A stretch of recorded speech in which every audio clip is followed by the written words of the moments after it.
Premier souvenir.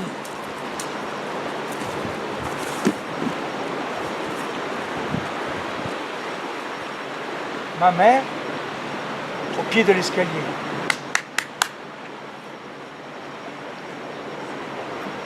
Les enfants, s'il vous plaît! Les enfants, écoutez-moi! Les enfants, vous m'entendez? Ils sont sourds, ils le font exprès. Je ne suis pas certain de l'existence du château.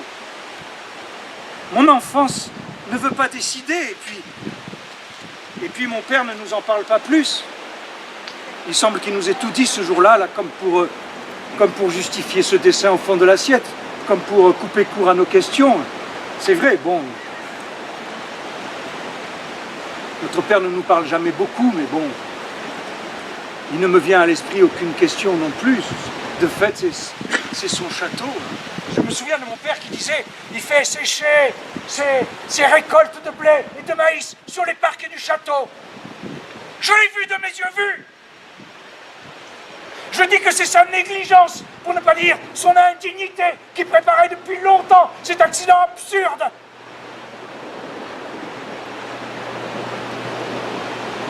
À la fin de l'article, il est écrit « Une braise tombée d'une cuisinière serait à l'origine de l'incendie. Du château Carmeil, il ne reste que les murs. » Les enfants, s'il vous plaît, préparez-vous. On va aller se promener au bord de l'estuaire de la Gironde.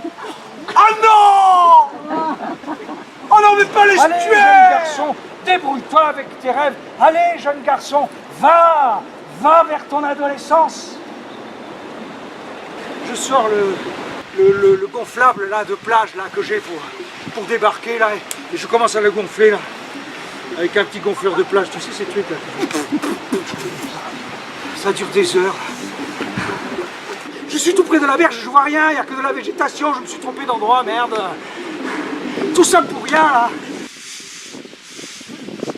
Je suis devant la façade du château Carmeil. La façade de l'assiette. Je n'arrive pas à calmer ma respiration. Je n'arrive pas à calmer les battements de mon cœur. Je suis en enfance, comme après une course folle. Et je suis le héros en culotte courte d'une aventure dans la bibliothèque verte. Et je viens de trouver le trésor. Et puis la familiarité avec l'endroit, mais je me sens comme chez moi. J'entre dans un secret, le temps se contracte. Mon enfance et celle de mon père se confondent. Je suis obsédé. Je suis obsédé, là. Je n'arrive pas à me défaire de cette histoire. Pendant presque 10 ans, j'y retourne régulièrement. Je débarque clandestinement avec des outils.